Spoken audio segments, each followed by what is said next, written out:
do corpo, para a consecução do referido propósito.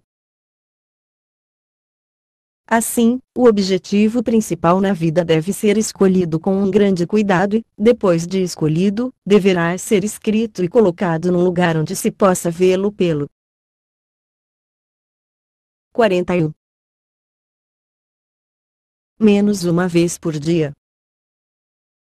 Isso tem por efeito psicológico impressionar o subconsciente da pessoa de tal maneira que ela aceita esse propósito como um lema, um projeto, uma planta que finalmente dominará as suas atividades na vida e a guiará, passo a passo, para a consecução desse objetivo. O princípio de psicologia por meio do qual se pode conseguir impressionar o subconsciente com o objetivo principal chama-se autossugestão ou sugestão que o indivíduo faz repetidamente a si próprio. Não devemos ter medo do princípio da autossugestão, enquanto estivermos certos de que o objetivo pelo qual lutamos nos trará felicidade de natureza duradoura. Adquiramos a certeza que o nosso propósito definido é construtivo, que a sua realização não trará dificuldades nem miséria para outras pessoas, que nos dará paz e prosperidade, e, em seguida, apliquemos até o limite que conhecermos do princípio da autossugestão para a rápida consecução do nosso propósito. Na esquina da rua que avistamos da sala onde escrevemos há um homem que permanece todos os dias no mesmo local vendendo amendoim torrado. Está sempre ocupado. Nando não está atendendo os fregueses, se ocupa em torrar e empacotar os amendoins. Trata-se de um dos 95% de pessoas que não possuem um objetivo definido na vida.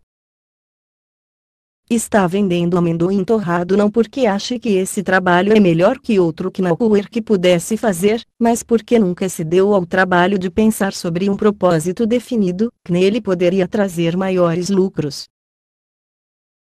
Vende amendoim torrado porque voga ao sabor da corrente da vida e a sua tragédia é que, a mesma soma de esforços que emprega nesse negócio, se fosse dirigida em outro sentido, dar-lhe-ia lucros muito maiores. Relacionada com o trabalho desse homem há ainda outra tragédia, o fato de que ele faz uso do princípio de autossugestão, mas o emprega com desvantagem para si próprio.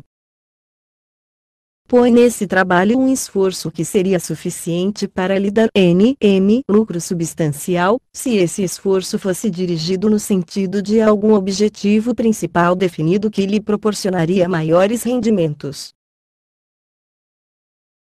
O subconsciente pode ser comparado a um magneto e quando está vitalizado e inteiramente saturado com qualquer propósito definido, tem uma tendência decidida para atrair tudo o que é necessário para a realização desse propósito.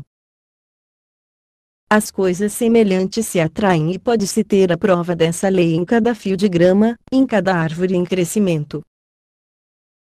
A bolota do carvalho, lançada ao solo, tira dele e do ar o material necessário para transformar-se numa árvore frondosa. Não há árvore que seja metade carvalho e metade cedro. Todo o grão de trigo semeado tira do solo e do ar os materiais necessários para fazer crescer uma haste de trigo. Os homens estão sujeitos à mesma lei da atração. Se formos a qualquer casa de pensão modesta da cidade em que habitamos, aí veremos associados indivíduos de iguais tendências. Por outro lado, se visitarmos meios mais prósperos, encontraremos sempre associados aqueles que têm inclinações idênticas. Os homens que triunfam na vida procuram a companhia de outros que também triunfaram, enquanto que aqueles que estão 42. Em dificuldades, procuram sempre companheiros na mesma situação. Diz o adágio, mal de muitos, consolo é. Atrairemos a nós inevitavelmente as pessoas que se harmonizam com a nossa própria filosofia da vida. Sendo isso verdadeiro, ninguém pode deixar de reconhecer o que há em vitalizarmos a nossa mente com um objetivo principal definido, que atrairá para nós pessoas que serão de grande valor para as nossas realizações, e nunca um obstáculo. Há muita evidência para justificar a crença que coisa alguma dentro dos limites da razão é impossível de ser atingida por uma pessoa cujo objetivo principal definido tenha sido bem desenvolvido. Não há ambiente desagradável que seja bastante forte para deter um homem ou mulher que saibam como aplicar o princípio da autossugestão, na criação de um objetivo principal definido. Uma pessoa assim dotada pode quebrar os grilhões da pobreza, destruir os germes mais mortíferos, se fuder da situação mais humilde ao poder e ao apogeu. Todos os grandes líderes baseiam sua liderança num objetivo principal definido. Seguidores se sentem bem sendo seguidores quando notam que o seu líder é uma pessoa que tem um objetivo definido, que tem a coragem de apoiar esse propósito com ação. Quando um homem com um objetivo definido atravessa uma multidão, todos lhe abrem caminho, mas quando um homem hesita e mostra por suas ações, que não está muito certo da trilha que quer seguir, a multidão se recusará a atender e não cederá uma polegada de terreno. Em parte alguma falta de um objetivo principal definido se tornou mais gritante ou mais prejudicial do que nas relações entre pai e filho. Os filhos sentem com muita acuidade a atitude vacilante dos pais e tiram vantagem disso, com muita liberdade. O mesmo se dá em todos os domínios da vida. O homem com um objetivo principal definido impõe respeito e atenção em todas as ocasiões. O homem que trabalha sem um propósito definido, que não é apoiado por um plano definitivo para sua execução, se assemelha ao navio que perdeu o leme.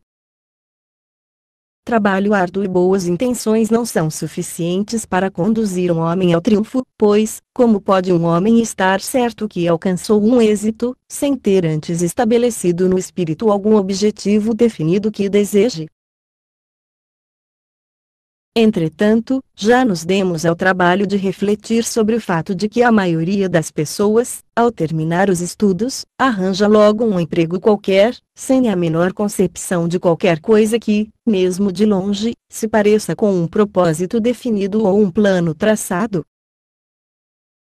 Em vista do fato de ter a ciência proporcionado meios e processos racionais para analisar o caráter e determinar o trabalho para o qual o indivíduo se adapta melhor, não parece trágico, hoje em dia, que 95% da população adulta do mundo sejam constituídos de pessoas fracassadas, por não terem encontrado o seu lugar apropriado no mundo do trabalho. 43. Se o triunfo depende de poder, se o poder é o esforço organizado, e se o primeiro passo na direção da organização é um propósito definido, é então muito fácil ver a razão pela qual esse propósito é essencial. Enquanto não escolhe um propósito definido na vida, o homem dissipa energias e dispersa pensamentos sobre diversos assuntos e em variadas direções, que não conduzem ao poder, mas à indecisão e à fraqueza. Andrew Carnegie dava o seguinte conselho: coloque todos os ovos numa cesta e vigia, para que ninguém vá de encontro a ela. Com isso, queria dizer, naturalmente, que não devemos desperdiçar qualquer das nossas energias empenhando-nos em coisas sem importância. Carnegie foi um grande economista e sabia que a maioria dos homens agiria no sentido de fazer alguma coisa bem feita. Do esforço conjunto resulta um poder maior que se pode alcançar. Eis um ponto que vale a pena ser repetido, porque se constitui uma das partes mais importantes da base deste curso de leitura. As maiores fortunas do mundo foram acumuladas por meio do uso do princípio do esforço conjunto. O que um homem pode realizar sozinho, durante uma vida inteira, por mais bem organizado que seja, é muito pouco, mas o que se pode conseguir por meio de aliança com outros, na verdade limitado. Na sua luta em busca do triunfo, o leitor deve ter sempre em mente a necessidade de saber o que quer, qual é precisamente o seu propósito definido e o valor do princípio do esforço organizado, para a obtenção do que constitui esse propósito. De uma vaga maneira, quase todas as pessoas têm um propósito, isto é, o desejo de ganhar dinheiro. Mas isso não é propósito definido, no sentido em que o termo é empregado nesta lição. Antes do nosso propósito poder ser considerado como definido, mesmo que esse objetivo seja a acumulação de dinheiro, precisamos chegar a uma decisão quanto ao método preciso por meio do qual pretendemos acumular dinheiro. Não basta dizer que se ganhará dinheiro empenhando-se em qualquer espécie de negócio. Respondendo à pergunta, qual é o seu propósito definido na vida, que aparece no questionário que empregamos para analisar mais de 16.000 pessoas, muitos disseram o seguinte: meu propósito definido na vida é ser útil quanto possível ao mundo e ganhar o suficiente para viver bem. Essa resposta tem tanto de definida como de exata tem a concepção de uma rã sobre o tamanho do universo. Uma cuidadosa observação sobre a filosofia prática de mais de 100 homens e mulheres que alcançaram grande êxito na vida, nas suas respectivas atividades, mostrou o fato de que se tratava sempre de pessoas de pronta decisão. A concentração do esforço e o hábito de trabalhar com um propósito, eis os dois fatores essenciais para o triunfo, e que se encontram sempre juntos. Um faz nascer outro. 44. Os mais prósperos homens de negócios são pessoas de pronta decisão que trabalham sempre com um propósito principal, como finalidade na vida. Apresentamos alguns exemplos frisantes. Woolworth escolheu como objetivo principal definido a tarefa de rodear a América com a sua cadeia de lojas americanas e concentrou todo o seu espírito nessa missão, até que a realizou e que ela fez também. Wrigley concentrou a sua mente na produção e venda de pequenos pacotes de Ewing, chicles, e transformou essa ideia em milhões de dólares. Edison concentrou-se na tarefa de harmonizar as leis da natureza, conseguiu com o seu esforço mais invenções do que qualquer outro homem no mundo inteiro e tornou-se multimilionário. Henry L. Doherty concentrou-se na instalação de fábricas de utilidade pública e adquiriu também milhões. Ingersoll concentrou o seu espírito na fabricação de relógios práticos e baratos, e a ideia lhe deu uma fortuna. Statler concentrou-se no estabelecimento de pensões familiares, tornando-se tão rico quanto útil às milhares de pessoas que procuraram os seus serviços. Edwin O. Barnes concentrou-se na venda dos ditafones de Edison e retirou-se do negócio ainda muito jovem, com mais dinheiro do que necessitava.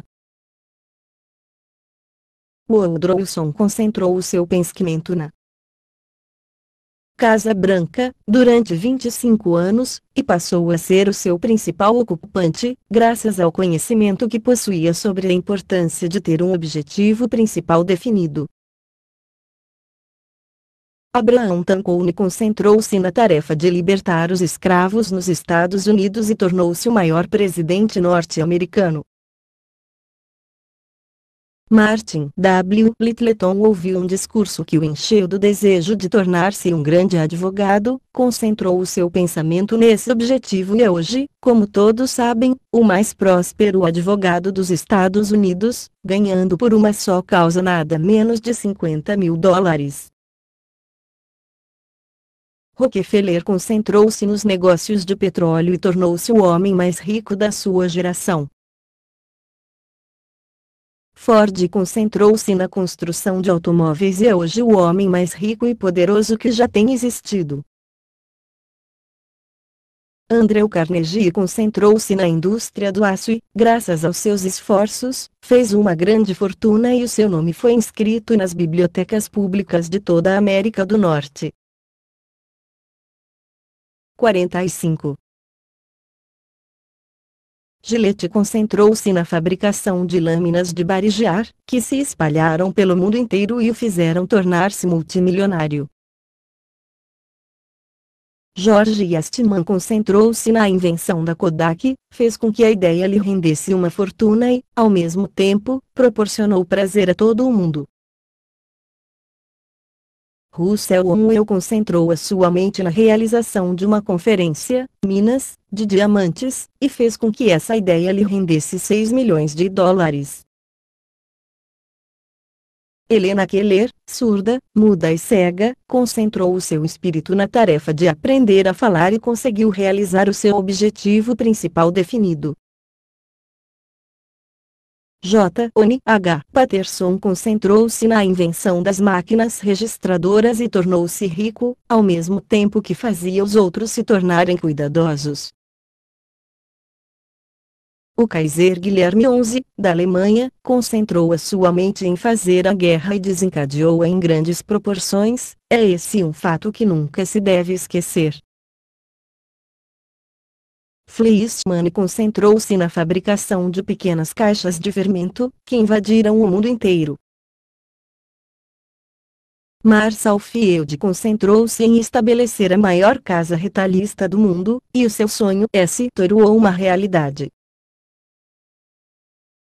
Philip Armour concentrou-se no negócio de frigoríficos, estabeleceu uma grande indústria e fez também uma grande fortuna.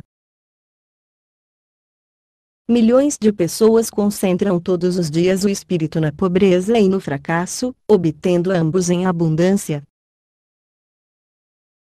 Os irmãos Wright concentraram os seus esforços na construção de aviões, e dominaram os ares. Pullman concentrou o seu pensamento em carros dormitórios e a ideia tornou-o rico, e milhares de pessoas passaram a viajar com conforto. E assim se pode ver que todos os que são bem-sucedidos nos seus negócios trabalham com um objetivo principal definido, para cuja realização fazem todos os esforços. Organize então todas as suas forças e se lance ao trabalho com a certeza de que está caminhando para o triunfo.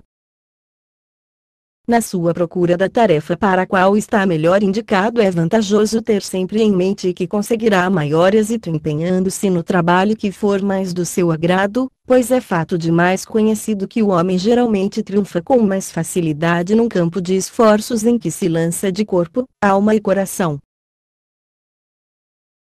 Os princípios psicológicos que servem de base a essa lição, pois será para o leitor um prejuízo sensível deixar de apreender a verdadeira razão que tem para estabelecer um objetivo definido no seu pensamento. Esses princípios são os seguintes. 46. Primeiro, todo movimento voluntário do corpo humano é causado, controlado e dirigido pelo pensamento, por meio do trabalho mental. Segundo, a presença de qualquer pensamento ou ideia na consciência tende a produzir um sentimento associado e a solicitar a transformação desse sentimento numa ação muscular adequada, que está em perfeita harmonia com a natureza do pensamento. Desde o momento em que estabelecer no seu pensamento um propósito definido, sua mente começa tanto conscientemente como inconscientemente a reunir e armazenar o material com que alcançará o seu propósito. O desejo é o fator que determina qual será o nosso propósito definido na vida. Ninguém poderá escolher um desejo dominante para nós, mas uma vez que o escolhamos, ele se tornará o nosso objetivo principal definido e ocupará um posto na nossa mente, até que seja satisfeito pela transformação em realidade, a menos que não permitamos que o mesmo seja posto de lado, pelos desejos em conflito. O objetivo principal na vida deve ser apoiado por um desejo ardente de realizá-lo. O segredo disso pode ser encontrado no fato de que os que querem realmente abrir o seu caminho na vida são abençoados por um desejo ardente de se educarem, e tal desejo, se o seu objetivo está dentro dos limites da razão, realizar-se-á, certamente. A ciência estabeleceu, sem deixar margem para dúvida, que por meio do princípio da autossugestão qualquer desejo profundamente amadurecido satura inteiramente o corpo e o espírito, que transforma num poderoso magneto, o qual atrairá o objeto do desejo, se estiver dentro dos limites da razão. O mero desejo de ser livre nunca libertará um homem que está dentro de uma prisão se não houver força suficiente para lhe dar o direito à liberdade. Eis os passos que conduzem do desejo à realização: primeiro, o desejo ardente, em seguida, a cristalização desse desejo num propósito definido, e finalmente a ação adequada para conseguir o propósito. Todos nós somos construtores e, como os que constroem casas, empregando para isso madeira, tijolos e aço, devemos traçar uma série de planos, de acordo com os quais modelaremos o edifício do nosso triunfo.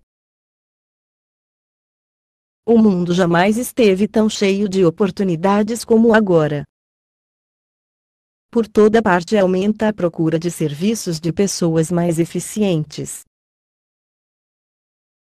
Assim, deve começar agora mesmo a analisar os seus desejos, ver qual dentre eles é o desejo dominante e organizar a sua mente no sentido de realizá-lo. Também não deve esquecer a verdade estabelecida: nada conseguirá quem nada tenta. Se o nosso objetivo na vida é vago, nossas realizações também o serão, e podemos acrescentar, serão bem escassas. Preciso saber o que se quer, quando e como se espera alcançar o que se quer. 47. Instruções para a aplicação dos princípios da segunda lição. O primeiro passo deve ser a escolha do objetivo principal. O passo seguinte consiste em redigir de maneira clara e concisa esse objetivo. Em seguida, deverá ser feita uma declaração por escrito, descrevendo-se o plano ou planos por meio dos quais se pretende atingir o que se tem em mira. O passo seguinte final consiste na formação de uma aliança com uma ou mais pessoas, que cooperarão conosco na condução desses planos e na transformação do objetivo principal em realidade. O propósito dessa aliança é empregar a lei do Mastermind, em apoio dos nossos planos. Devemos fazer essa aliança apenas com pessoas que se interessem sinceramente por nós. Todos os que se juntarem à pessoa, para a formação da aliança, no propósito de ajudar para construir um Mastermind, devem assinar, juntamente com o interessado, a declaração sobre o objetivo principal definido. Cada membro da aliança deve estar inteiramente de acordo com aquele com quem se alia e simpatizar muito com ele. Cada qual receberá uma cópia da declaração do objetivo principal definido, mas é preciso ser cuidadoso na escolha, pois o mundo está cheio de pessoas céticas e será para nós de grande proveito não permitir nunca que tais pessoas se aproximem demasiadamente de nós, zombando das nossas ideias e ambições. O de que necessitamos é auxílio e estímulo afetuoso, e não de zombarias e dúvidas.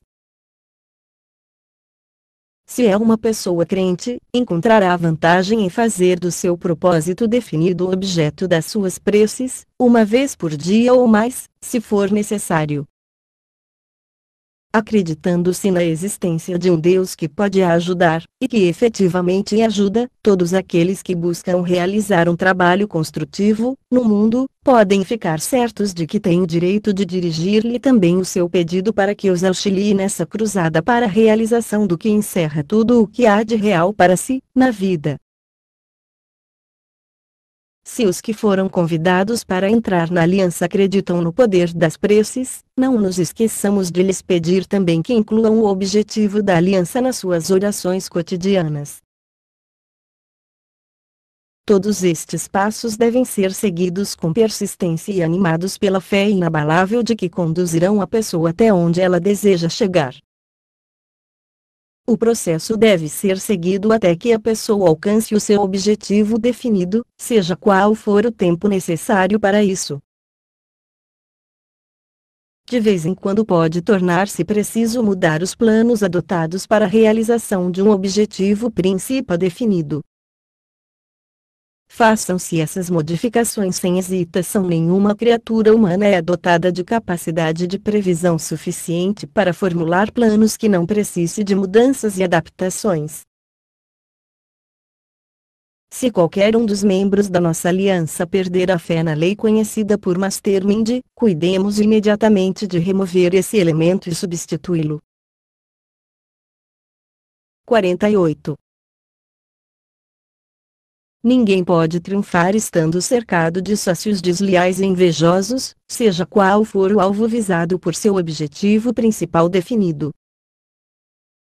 O triunfo tem por componentes a lealdade, a fé, a sinceridade, a cooperação e outras forças positivas com as quais o indivíduo precisa sobrecarregar o seu ambiente. O objetivo principal definido de alguém pode ser de natureza tal que lhe traga benefícios, individualmente, ou à sua profissão ou negócio em que se empenhe. A lei do Mastermind operará de maneira idêntica em ambos os casos. Se fracassar, temporária ou definitivamente, na aplicação dessa lei, a razão disso é que qualquer membro da aliança não entrou para ela com fé, lealdade ou sinceridade de propósito. Assim, o nosso objetivo principal deve tornar-se a nossa mania, a nossa preocupação máxima. Devemos cuidar dele continuamente, dormir com ele no pensamento, viver, em suma, tendo diante de nós. Qualquer coisa que desejamos poderemos obter, se a desejarmos com intensidade suficiente, se tivermos persistência, naturalmente se o objeto desse desejo estiver dentro dos limites da razão e se acreditarmos que já estamos de posse dele. Há, porém, uma grande diferença entre desejar simplesmente alguma coisa e acreditar que a obteremos realmente. A falta de compreensão dessa diferença tem sido causa de fracasso para milhões de pessoas. Os realizadores são aqueles que acreditam, em todos os setores da vida. Aqueles que acreditam que podem alcançar o seu objetivo principal definido não reconhecem a palavra impossível. Nem se importam com as derrotas temporárias, pois sabem que estão caminhando para o triunfo, e, se um plano fracassa, logo substituem por outro. Todas as realizações notáveis encontram sempre obstáculos antes de se tornarem uma realidade. Há uma palavra que, juntamente com essa lição, nunca deve sair do pensamento do leitor. Essa palavra é a persistência. Tudo tem um preço.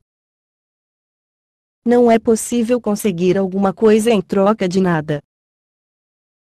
Nas suas experiências com a lei do triunfo, o leitor está lidando com a natureza, na sua forma mais elevada e mais nobre. A natureza não pode ser defraudada ou enganada. Ela nos dará o objeto pelo qual lutamos, mas só depois de havermos pago seu preço com um esforço contínuo, persistente, obstinado. Senhor dos destinos humanos, eu sou, fama, amor e fortuna aos meus pés esperam. Ando por cidades e campos, atravesso desertos e mares remotos, passo por choupanas, mercados e palácios, tarde ou cedo bato espontaneamente, uma vez, em cada porta. Se estais dormindo, despertai, se estais em festins, levantai-vos. Antes da minha saída. É a hora do destino, e os que me seguem alcançam todos os estados que os mortais desejam, e vencem todos os inimigos exceto a morte, mas os que duvidam ou hesitam, condenados ao fracasso, penúria e aflição, procuram-me em vão e imploram debalde, eu respondo, não. e não voltou nunca mais. Ingalls 49. Lição terceira. Confiança em si mesmo. Querer é poder. O ceticismo é um inimigo mortal do progresso e do desenvolvimento individual. Por certo, a nossa era não comporta o ceticismo, pois nela foi descoberto e dominado um número maior de leis da natureza do que em toda a história passada da raça humana. Na verdade, a era presente é de luz de desenvolvimento, de descobertas, e, contudo, mal tocamos na superfície do saber. Entretanto, quando abrirmos a porta que leva ao poder secreto que está armazenado dentro de nós, adquiriremos conhecimentos que farão empalidecer todas as outras descobertas, do passado e do presente. O pensamento é a forma de energia mais altamente organizada que conhecemos e a presente era é de experiência e pesquisa, que certamente nos levarão a uma compreensão cada vez maior dessa força misteriosa que se chama pensamento e que repousa dentro de nós. Já conhecemos bastante sobre a mente humana, para saber que um homem pode libertar-se dos efeitos dos medos acumulados durante 1000 gerações, com o auxílio do princípio de autossugestão. Já descobrimos que esse medo é a razão principal da pobreza, do fracasso e da miséria que se apresentam sob milhares de formas. Já descobrimos também que o homem que domina o medo pode triunfar em qualquer empreendimento, sejam quais forem os eis aqui reunidos para derrotá-lo. O desenvolvimento da confiança em si mesmo ou autoconfiança começa com a ação desse demônio que se chama medo, e segreda nos ouvidos das pessoas. Tu podes fazer isso. Tens medo de experimentar. Temos a opinião pública. Tens medo de fracassar. Tens medo de não possuir habilidade. O demônio do medo, porém, anda esgueirando-se. A ciência encontrou uma arma para empregar na batalha contra esse velho inimigo de progresso. Os 6 medos básicos da humanidade, toda pessoa herda a influência dos 6 medos básicos. Sob esses medos principais, podem ser agrupados os menores. Os 6 medos ascos ou grandes medos são aqui enumerados e descritas as suas fontes. São eles os seguintes: A. Medo da pobreza. B. Medo da velhice. 50. C. Medo da crítica. D. Medo de perder o amor de alguém. I. Medo da doença. F. Medo da morte. Todo ser humano, quando chega à idade do discernimento, é subjugado até certo ponto, pois um ou mais dos 6 medos básicos. Hereditariedade física e social. Todo homem é, quer física quer mentalmente, o resultado de 2 formas de hereditariedade, hereditariedade física e hereditariedade social. Por meio da lei da hereditariedade física, o homem evoluiu pouco a pouco da ameba, a forma animal unicelular, através de estágios de desenvolvimento correspondentes a todas as formas animais conhecidas atualmente na Terra, inclusive aquelas que se sabe terem existido e que se extinguiram. Cada geração pela qual o homem passou acrescentou à sua natureza algo das suas características, hábitos e aparência física. A herança física do homem é, pois, uma coleção heterogênea de vários hábitos e formas físicas. Segundo parece, quase nenhuma dúvida existe de que conquanto os seus medos básicos não possam ser adquiridos por hereditariedade física, uma vez que são estados de espírito e, assim sendo, impossíveis de transmitir por essa forma de hereditariedade, é contudo evidente que a hereditariedade física lhes proporciona uma instalação mais favorável. Por exemplo, é fato bem conhecido que o processo da evolução física tem base sobre a morte, destruição, dor e crueldade, que os elementos do solo encontram, na sua ascensão, através da evolução, um meio de transporte que é fundado na morte de uma forma do vida, a fim de que outra forma mais elevada possa subsistir toda a vegetação, para poder viver, nutre-se dos elementos do solo e do ar, assim como todas as formas animais. Para viver devoram as formas mais fracas ou outra qualquer espécie de vegetação. As células da vegetação, bem como as da vida animal, são dotadas de um elevado grau de inteligência. Indubitavelmente, as células animais do peixe aprenderam, depois de duras experiências, que o grupo de células animais conhecido por Fiesalk é verdadeiramente temível. Pelo fato de que muitas formas animais, inclusive o homem, vivem de devorar os animais menores e mais fracos, a inteligência celular desses animais que entram no homem e se tomam parte dele, traz consigo medo nascido da experiência que teve de ser comida viva. 51. A parte mais importante da formação do homem chega até ele por meio da hereditariedade social. Esse termo corresponde aos métodos pelos quais uma geração se impõe sobre o espírito das gerações sob o seu controle imediato, legando-lhe superstições, crenças, lendas e ideias que, por sua vez, já foram herdadas da geração anterior. Mediante o processo da lei da hereditariedade social, qualquer pessoa que dirija o espírito de uma criança pode, com um ensinamento intensivo, fixar nele determinada ideia, falsa ou verdadeira, de tal maneira que a criança aceita como uma verdade e torna parte integral da sua personalidade, como qualquer célula ou órgão do seu corpo. É por meio da lei da hereditariedade social que os doutrinadores ficham na mente da criança dogmas, credos e cerimônias religiosas, por demais numerosos para serem descritos aqui, até que a mente infantil os aceite, assimilando-os de modo decisivo, como parte de uma crença inabalável.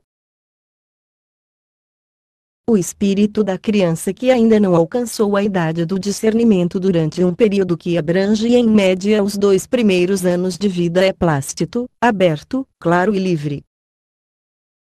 Qualquer ideia implantada nesse cérebro por alguém que desfrute a confiança da criança germinará e crescerá, por assim dizer, de tal maneira que nunca poderá ser extirpada por mais oposta à lógica e à razão que tal ideia possa parecer. Muitos religiosos afirmam que podem implantar tão profundamente os tentáculos da sua doutrina na mente de uma criança, que nunca mais haverá lugar naquela mente para outra religião, quer seja como um todo ou uma parte. A afirmativa não é de todo destituída de verdade.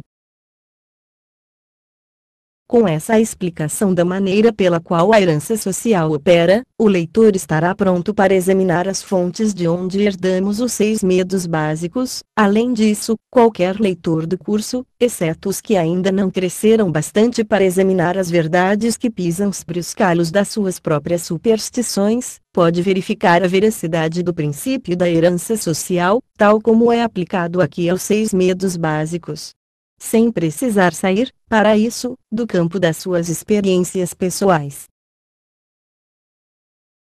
Medo pobreza, é contrema, preciso ter coragem para dizer a verdade sobre a história desse inimigo da humanidade, uma coragem ainda maior para ouvi-la. O modo da pobreza nasce da tendência inata no homem para dominar os seus semelhantes, economicamente.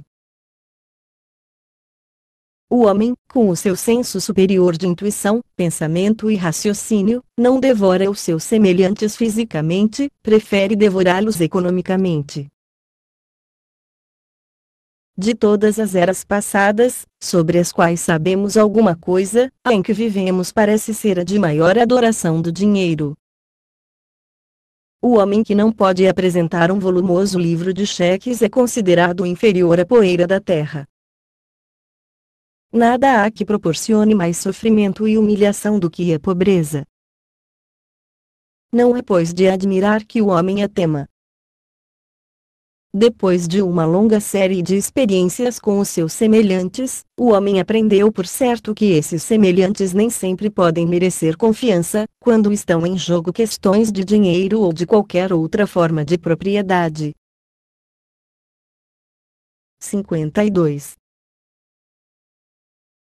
O homem deseja tão ardentemente a riqueza que procura adquiri-la de qualquer maneira, por meios legais, se possível, e por outros métodos, se não a puder adquirir legalmente.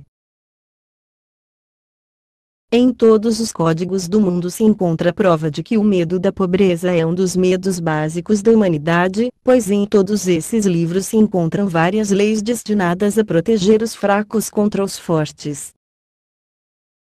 Perder tempo em demonstrar que o medo da pobreza é um dos que couberam em herança ao homem, ou que esse medo tem origem na tendência do homem para defraudar o seu semelhante, seria o mesmo que perder tempo em provar que 3 vezes 2 são 6. O medo da velhice, esse medo provém principalmente de duas fontes: primeiro, a ideia de que a velhice trará consigo a pobreza.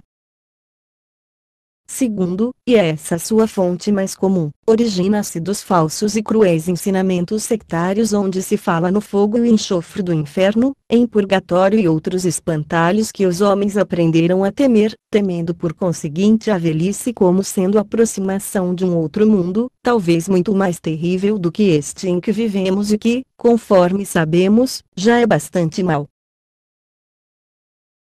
No medo básico da velhice o homem tem duas razões muito justas de apreensão: a primeira se origina da desconfiança de que os seus semelhantes possam apoderar-se dos bens que ele possui, a segunda é motivada pelas terríveis representações do mundo futuro, profundamente fixadas na mente humana, por meio da lei da hereditariedade social, muito antes da idade do discernimento.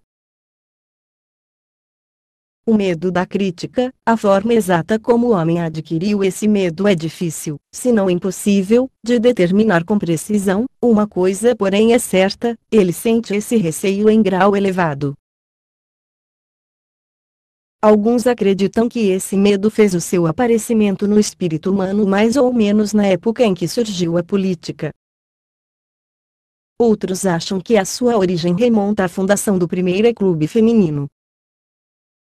Outra escola de humoristas atribui a origem desse medo à Bíblia Sagrada, cujas páginas estão cheias das mais violentas e corrosivas formas de crítica. Se essa última pretensão for correta, e os que acreditam literalmente em tudo o que encontram na Bíblia não estão enganados, então é Deus o responsável pelo medo inerente que o homem tem do criticismo, pois foi Deus a causa de que a Bíblia fosse escrita. O medo da crítica se apresenta de muitas formas, das quais a maioria de natureza insignificante, trivial, chegando até mesmo a parecer puerilidade. Descrevemos a maneira como a humanidade se comporta sob a influência do medo da crítica, no que se refere às coisas insignificantes. Examinemos agora o comportamento humano em face desse medo, em assuntos mais importantes. Tomemos por exemplo qualquer pessoa que tenha chegado à idade da maturidade mental, 35 a 45 anos, como média geral. Se pudéssemos ler no espírito dessa pessoa, verificaríamos uma descrença muito acentuada e uma rebelião contra a maioria das fábulas ensinadas pelos mentores religiosos. 53. O medo da crítica é pois poderoso. Houve um tempo, que não vai muito longe, em que a palavra descrente significava ruína para qualquer pessoa que fosse aplicada. Parece, portanto, que o medo da crítica tem amplas razões para existir. O medo de perder o amor de alguém, a fonte que deu origem a esse medo pode ser descrita em poucas palavras, pois é mais que evidente que ela nasceu do costume adquirido pelo homem de roubar a mulher do próximo ou, pelo menos, dar-se a liberdades com ela, as ocultas do senhor e dono legítimo. Quase não há mais dúvidas de que o ciúme e todas as outras formas semelhantes de demência precoce mais ou menos branda originam-se do medo básico de perder o amor de alguém.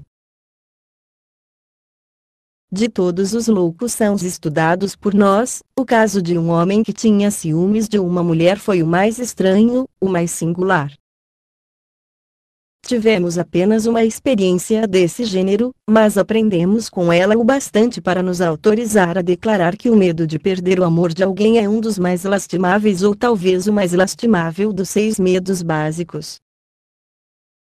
E parece razoável acrescentar que tal medo produz maiores devastações no espírito de um homem do que qualquer dos outros medos básicos, pois, muitas vezes, conduz o indivíduo às formas mais violentas de loucura permanente. O medo da doença, esse medo tem a sua origem em grande parte nas mesmas fontes de que derivam os medos da pobreza e da velhice. O medo da doença está sempre intimamente associado com estes 2 últimos medos, pois também conduz à fronteira do mundo de horrores o homem não conhece, mas do qual ouve falar, em histórias assustadoras.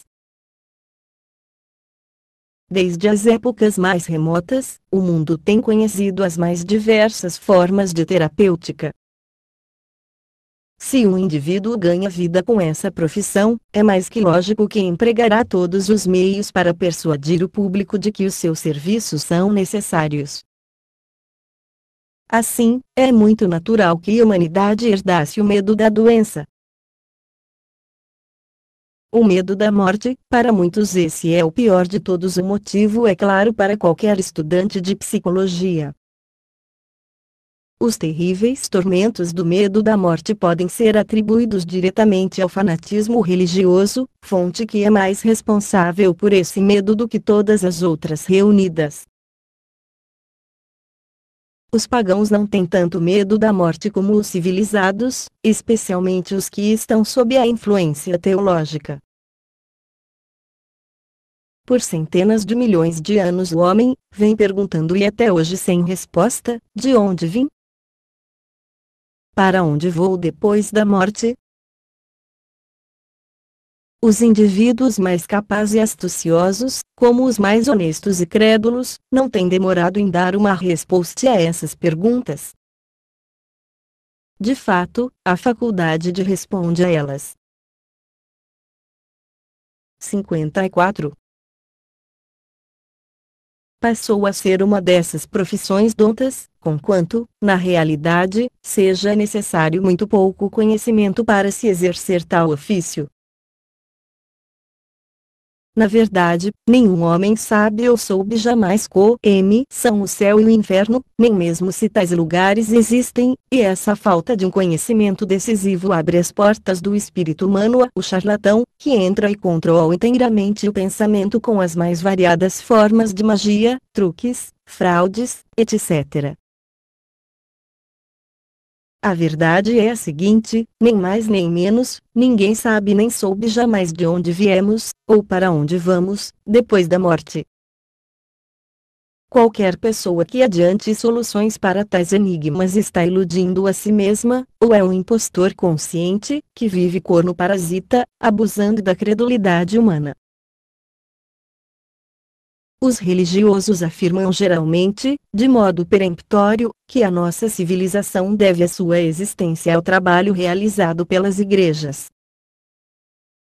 Não é verdade, não pode ser verdade que a civilização tenha nascido dos esforços da igreja e dos credos organizados, se tomarmos a palavra civilização como significando as leis naturais e as muitas invenções herdadas pela época atual. Não basta declarar que a hereditariedade social é o método pelo qual o homem reúne todo o conhecimento que lhe chega por meio dos 5 sentidos. É preciso acentuar também a maneira pela qual age a herança social, nas suas diferentes aplicações, para dar assim ao leitor uma maior compreensão da lei. Comecemos por algumas das formas mais inferiores da vida animal e examinemos a maneira pela qual elas são afetadas pela lei da hereditariedade social. Pouco depois de começar a examinar as principais fontes de onde o homem tira os conhecimentos que fazem dele ser superior, descobri, há cerca de 30 anos, um ninho de galinhola, localizado de tal maneira que a fêmea podia ser vista de uma distância considerável, quando se encontrava no ninho. Com o auxílio de um binóculo observei o pássaro atentamente, até ao dia em que os filhotes romperam a casca. Desejando ver o que aconteceria, aproximei-me do ninho. O pássaro permaneceu perto até que cheguei a uma distância de 10 a 12 pés. Então, arrepiou as penas, estendeu uma perna sob a asa, fingindo estar ferida.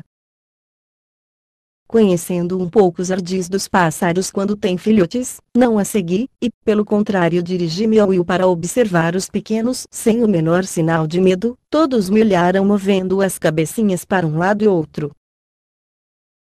Aproximei-me ainda mais e apanhei um deles. Ainda sem mostrar sinais de medo, o pássaro ficou na palma da minha mão. Coloquei-o novamente no ninho e afastei-me, a fim de dar à mãe uma ocasião para voltar. Não tive de esperar muito.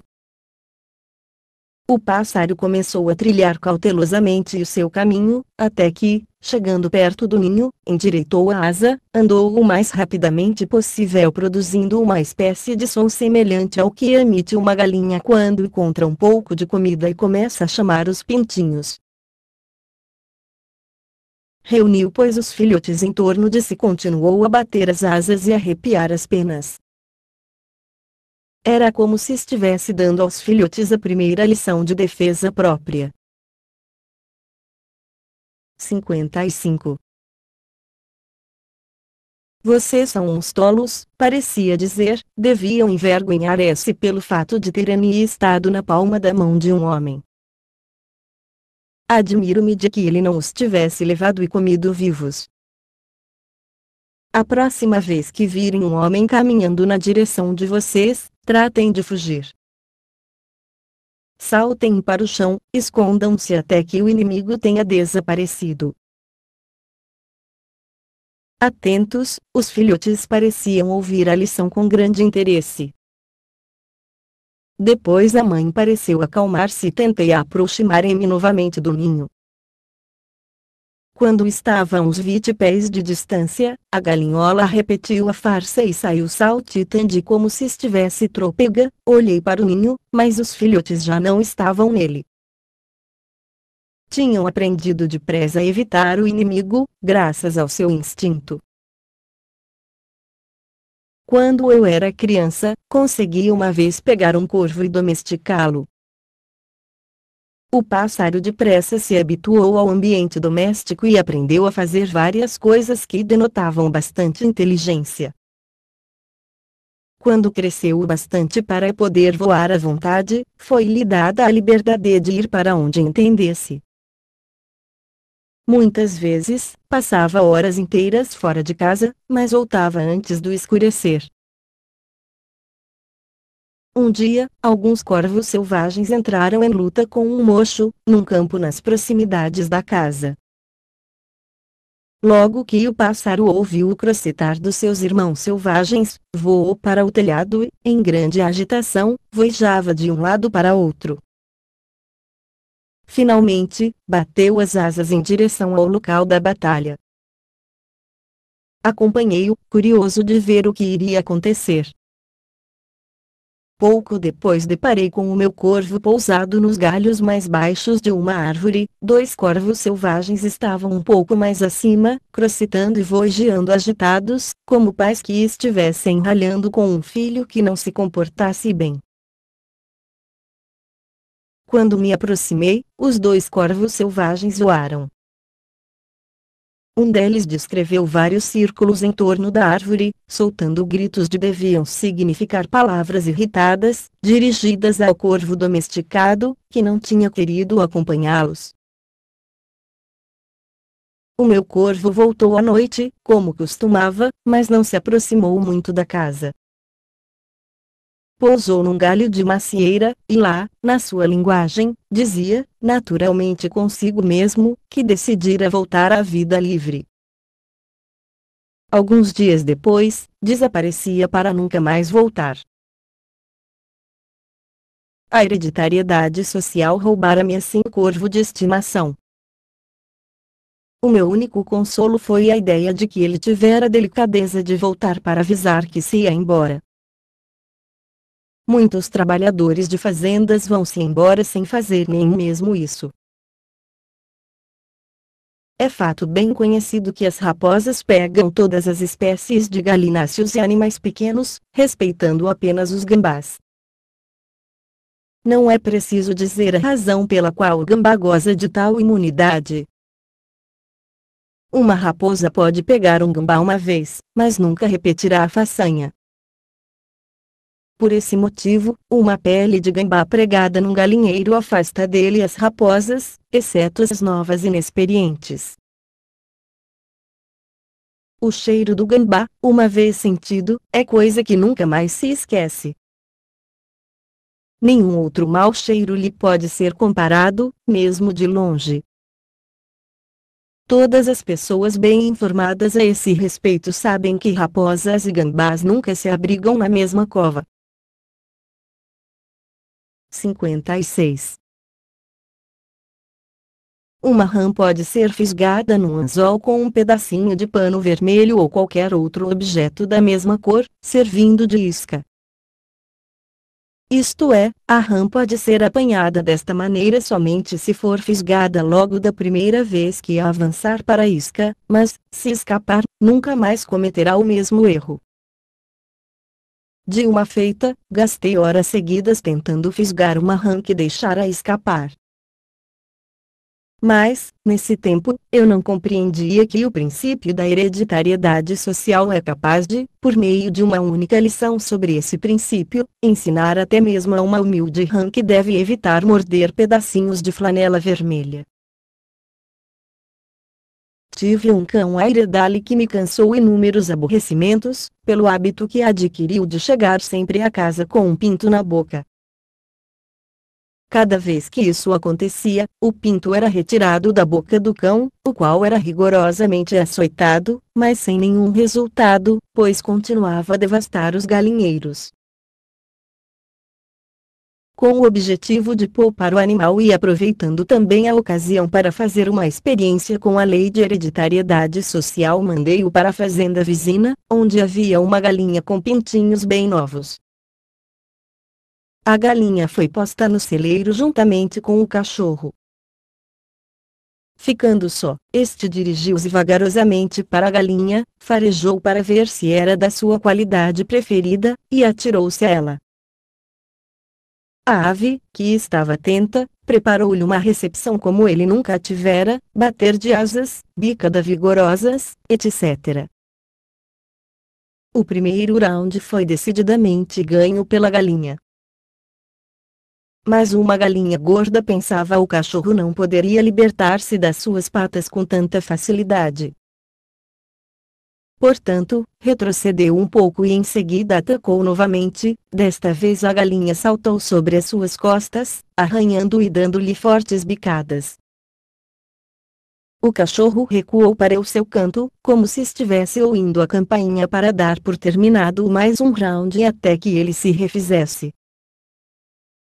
Mas a sua adversária não perdeu tempo em deliberações, pois parecia conhecer o valor da ofensiva. Enquanto perseguia o pobre Airedate, de um canto para outro, cacarejava zangada, dando a impressão de uma mãe que tivesse sido levada a defender os filhos pé que fino de um ataque de crianças mais crescidas. O cachorro era um fraco.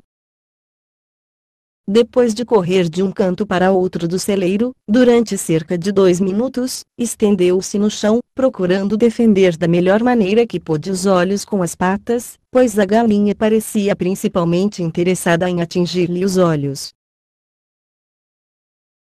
O dono da galinha entrou então no celeiro e salvou-a, ou, falando com mais acerto, salvou o cão, que de maneira alguma parecia desaprová-lo.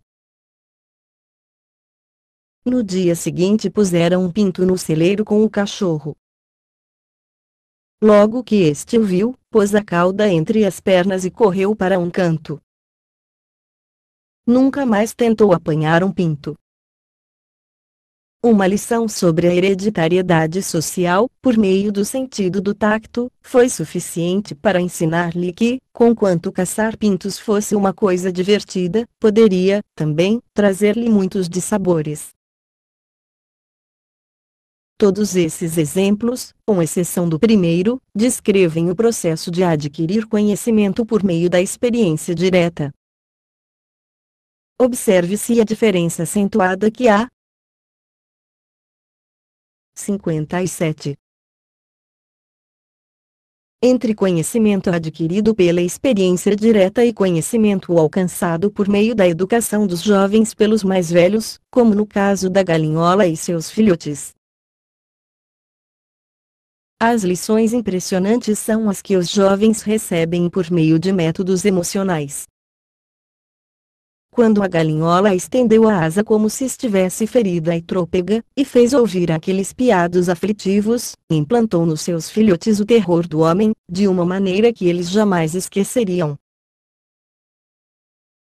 O termo hereditariedade social, tal como é empregado de acordo com essa lição, está particularmente relacionado com os processos por meio dos quais se implanta no espírito da criança uma ideia, um dogma, um credo, uma religião ou sistema de moral, por intermédio dos pais ou dos que têm autoridade sobre ela, antes de atingir a idade do raciocínio e de poder refletir à sua maneira, sobre tal ensinamento.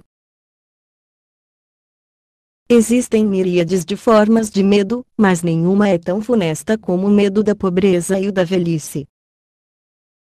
Fazemos dos nossos corpos escravos porque temos medo desses dois males e, assim, procuramos juntar dinheiro para a velhice. Essa forma de medo tem tanta força sobre nós que submetemos o nosso corpo a um esforço desmedido e nos acontecem justamente as coisas que procuramos evitar. Observe-se um homem, ao entrar na casa dos 40 anos, a idade da maturidade mental. Que tragédia, entretanto, é aos 40 anos que o homem começa a assimilar os ensinamentos da natureza, tal como aparecem nas florestas e nas fisionomias das criaturas humanas. Porém, o demônio do medo nos impele com tanta violência que nos torna cegos e nos perdemos no emaranhado dos desejos que estão em conflito. Perdemos de vista o princípio do esforço organizado, e, em vez de conservar as forças da natureza, que nos rodeiam e nos podem levar a grande altura, as desdenhamos e elas se tornam as forças destrutoras. Entre as forças da natureza, talvez não haja uma tão proveitosa para o desenvolvimento do homem como o princípio da autossugestão, porém a ignorância dessa força leva a maioria dos homens a aplicá-la de tal modo que ela passa a operar como um obstáculo, e não como um auxílio. Enumeremos alguns fatos que demonstram a maneira como se faz má aplicação dessa grande força da natureza. Um homem que fica decepcionado com um amigo que lhe foi falso passa a concluir, por meio do princípio da autossugestão, que nem o homem lhe merece mais confiança. Esses pensamentos se ficham de tal modo no seu subconsciente que ditam inteiramente a sua atitude para com os outros. Voltemos agora ao que foi dito na segunda lição, sobre os pensamentos dominantes no cérebro humano, e que atraem aqueles cujas ideias são iguais. Apliquemos a lei da atração e, em breve, veremos por que razão o descrente atrai o descrente. Apresentemos mais um exemplo. 58. um homem vê sempre apenas o que há de melhor naqueles com os quais entra em contato. Se os seus amigos se mostram indiferentes, ele não dá a menor importância a isso, pois decidiu consigo mesmo encher o espírito com pensamentos otimistas, entusiastas e cheios de fé nas outras pessoas. Se alguém lhe fala com aspereza, responde com delicadeza. Por meio da mesma eterna lei da atração, chama para si a atenção de pessoas cujo teor de vida e pensamentos se harmonizam com os seus. Traçamos mais um exemplo do mesmo princípio. Temos aqui um homem bem educado e que possui habilidade de prestar alguns serviços de que o mundo necessita. Ouviu dizer uma vez que a modéstia é uma grande virtude e que, colocar-se na frente, no palco da vida, é egoísmo. Silenciosamente, dirigiu-se para o pano de fundo, enquanto os outros atores da grande comédia da vida passaram ousadamente para a frente. Colocara-se atrás porque temia o que os outros poderiam dizer. O medo da opinião pública fê-lo conservar-se na retaguarda, e pouco se fala dele, no mundo. A sua instrução é inútil, porque ele receia dar a conhecer ao mundo que a possui. Sugere constantemente a si mesmo, empregando o poder da autossugestão com prejuízo próprio, que deve ficar atrás, porque assim não será criticado, como se a crítica lhe causasse algum dano ou pudesse derrotar seu propósito. Eis aqui outro homem, filho de pais muito pobres. Desde que chegou à idade do raciocínio teve consciência da sua pobreza. Ouvia falar de pobreza. Sentiu-se agarrado pela mão gélida da pobreza e ficou tão impressionado que fixou no espírito a sua situação como uma coisa que tinha que se submeter.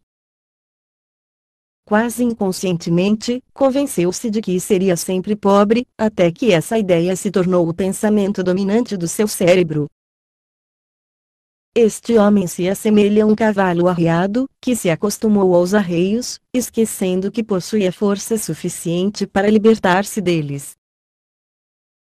A autossugestão o está relegando rapidamente para a retaguarda do cenário da vida. Finalmente, se tornou um covarde. A ambição se foi. A oportunidade não mais apareceu no seu caminho, ou, se apareceu, ele não a soube ver. Aceitou o seu destino, fato bem estabelecido que as faculdades mentais, como os membros corporais, se atrofiam e mirram, quando não se faz uso delas. A confiança em si mesmo não faz exceção à regra. Desenvolve-se quando usada e desaparece quando não exercitada. Uma das principais desvantagens da riqueza herdada é o fato de sempre produzir a inatividade e a perda de autoconfiança.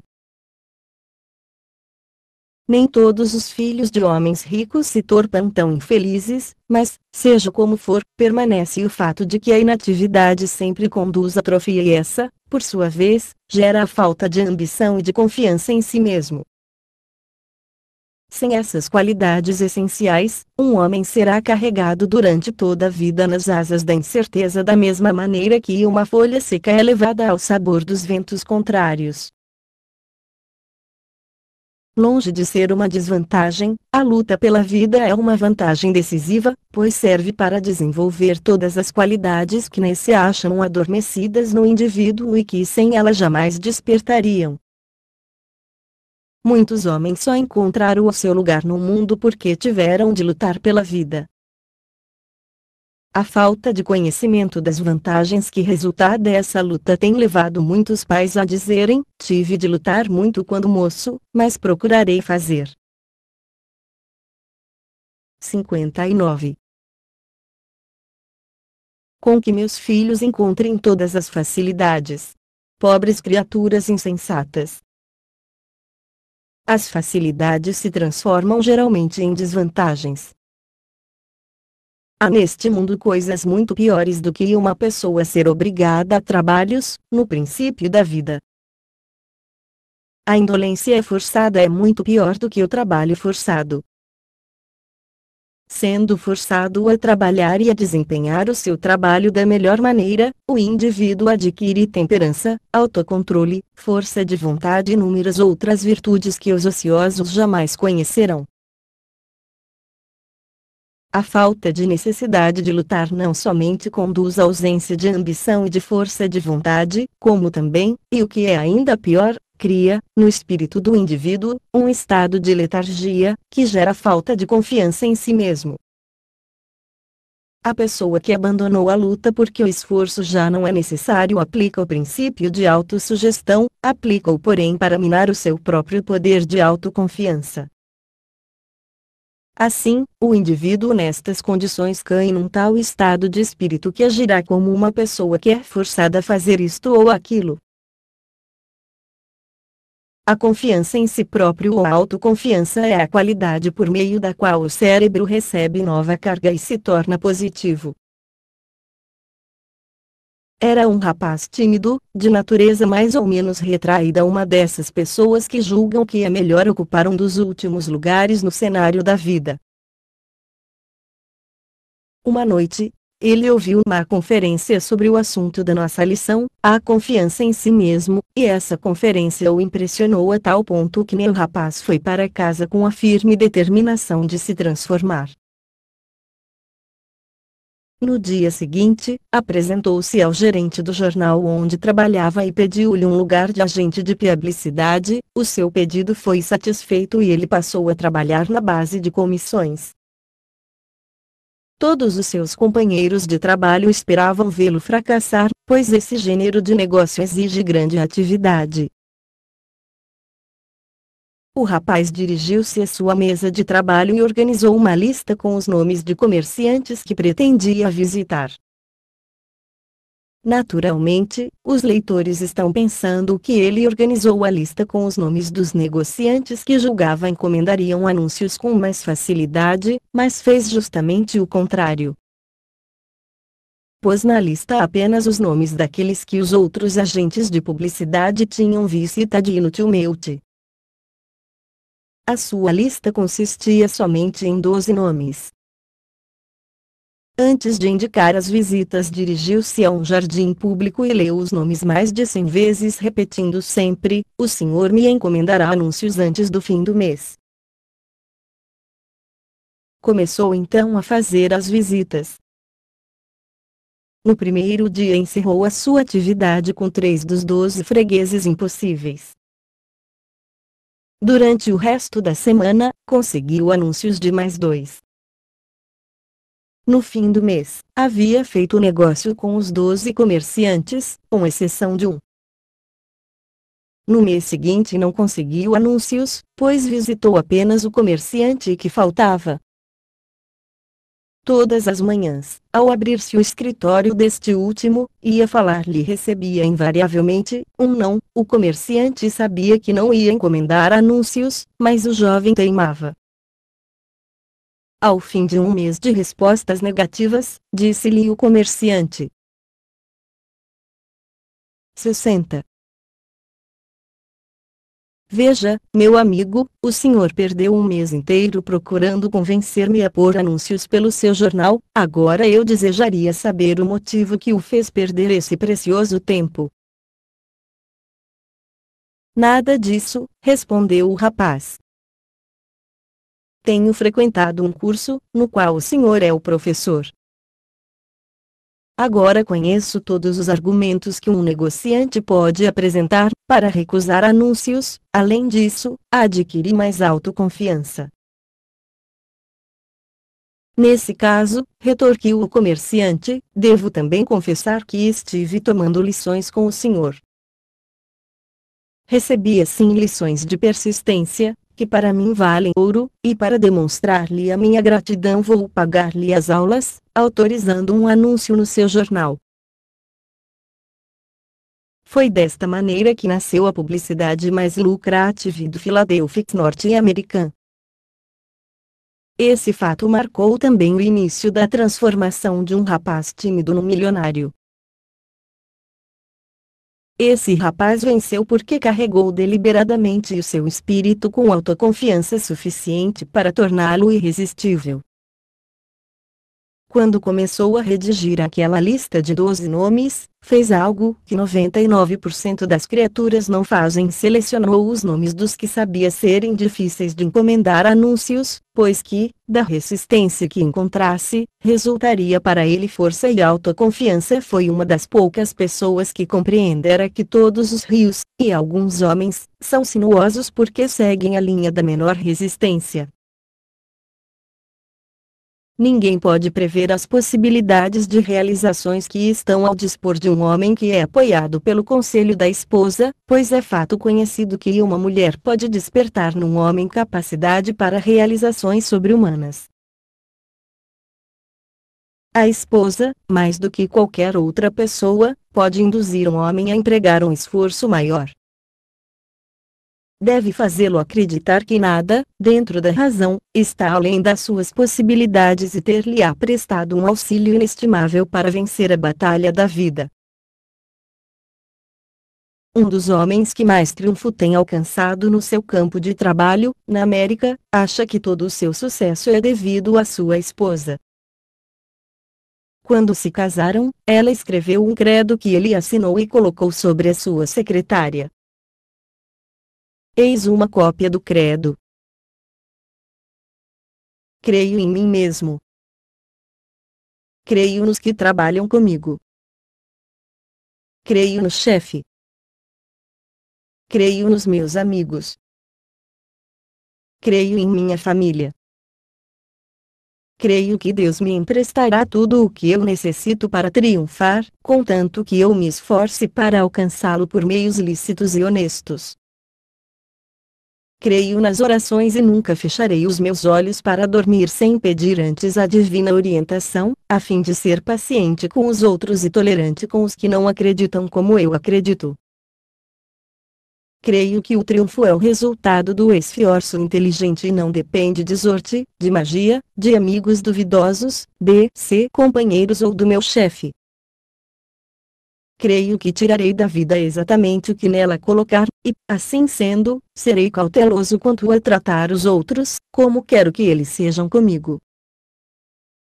Não caluniarei aqueles de quem não gosto. Não diminuirei o trabalho por ver que outros o fazem. Prestarei o melhor serviço de que for capaz, porque jurei a mim mesmo triunfar na vida e sei que o triunfo é sempre o 61. Resultado do esforço consciente e eficaz. Finalmente, perdoarei os que me ofendem, porque compreendo que algumas vezes ofendo os outros e necessito do seu perdão. Seria um esplêndido credo a ser adotado por qualquer vendedor. Se o leitor o adotasse, as suas chances de triunfo não ficariam diminuídas. Porém, não basta adotá-lo, é preciso lê-lo até aprendê-lo de cor.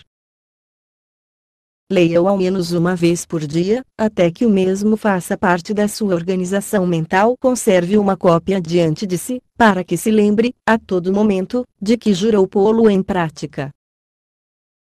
Agindo assim, fará um emprego eficiente do princípio da autossugestão, como meio de desenvolver a confiança em si mesmo. O leitor pode muito bem lembrar-se de que nada lhe trará sucesso senão você mesmo. Naturalmente necessitará da cooperação de outros, se pretende alcançar um triunfo permanente, mas não conseguirá essa cooperação antes de vitalizar a sua mente com uma atitude positiva de autoconfiança. Ninguém prestará atenção a uma pessoa que não confia em si própria. Aquele que não confia em si mesmo não atrai os outros porque sua mente é uma força negativa, que antes repele do que atrai. Fórmula da confiança em si mesmo. 1. Sei que possuo a habilidade necessária para realizar o meu objetivo definido e, portanto, exijo de mim mesmo uma ação persistente, agressiva e contínua para a realização desse objetivo. 2. Compreendo que os pensamentos dominantes no meu espírito chegarão a produzir-se em atividade física e pouco a pouco se transformarão em realidade, por isso concentrarei a minha mente, durante 30 minutos, diariamente, na missão de pensar sobre a espécie de pessoa que desejo ser, criando assim um retrato mental que será depois transformado na realidade, por meio da prática. 3. Sei que por meio do princípio da autossugestão qualquer desejo que conserve com persistência no pensamento encontrará, oportunamente, uma expressão através de qualquer meio prático de realização. Assim, dedicarei 10 minutos, diariamente, a exigir de mim mesmo o desenvolvimento dos fatores citados nas 16 lições deste curso de leitura sobre a Lei do Triunfo. 4. Redigi com bastante clareza uma descrição do meu objetivo definido na vida, para os 5 anos vindouros. Estabeleci um preço para o meu trabalho, para cada um desses 5 anos, um preço que pretendo merecer e receber por meio da estrita aplicação do princípio de trabalho eficiente e satisfatório, que prestarei adiantadamente. 5. Compreendo perfeitamente que nenhuma riqueza ou posição pode ser duradoura, a menos que seja construída sobre a verdade e a justiça, por isso não tomarei parte em nenhuma transação que não beneficie a todos os que nela entrarem. Triunfarei, atraindo para mim as forças que desejo empregar e a cooperação de outras pessoas. Induzirei os outros a me serem úteis, prestando-lhes serviços primeiro. Eliminarei o ódio. 62. Inveja, o ciúme, o egoísmo e o cinismo, desenvolvendo o amor por toda a humanidade, pois sei que uma atitude negativa para com os outros não me trará êxito. Farei com que os outros acreditem em mim, porque me acreditarei também neles em mim próprio. Atrás dessa fórmula há uma lei que nenhum homem sabe explicar. Os psicólogos se referem à mesma chamando-a de autossugestão e nada mais adiantam, porém o leitor deve ter sempre em mente ponto acerca do qual não há nenhuma incerteza, isto é, o fato de que essa lei, seja qual for, hei de realmente se enchermos o nosso espírito de dúvidas e descrença na nossa capacidade de realização, então o princípio da autossugestão adquire esse espírito de descrença e fixa no nosso consciente, como pensamentos dominantes, tais ideias, conduzindo-nos aos poucos para o redemoinho do fracasso. Mas, se enchermos o nosso espírito com uma radiosa autoconfiança, o princípio da autossugestão apodera-se dessa crença, transforma no pensamento dominante e nos auxilia a dominar os obstáculos que aparecem em nosso caminho, até que alcancemos o cume da montanha do triunfo. A força do hábito. O hábito nasce do ambiente, do fato de se fazer as mesmas coisas, ter os mesmos pensamentos ou repetir as mesmas palavras, infinitamente. O hábito pode ser comparado às estrias dos discos de fonógrafo, enquanto que a mente humana é semelhante à agulha que segue as estrias. Quando um hábito qualquer foi bem adquirido pela repetição do pensamento ou ação, o espírito tem uma tendência a ligar-se ao hábito e seguir o seu curso, tão de perto como a agulha do fonógrafo segue as estrias do disco.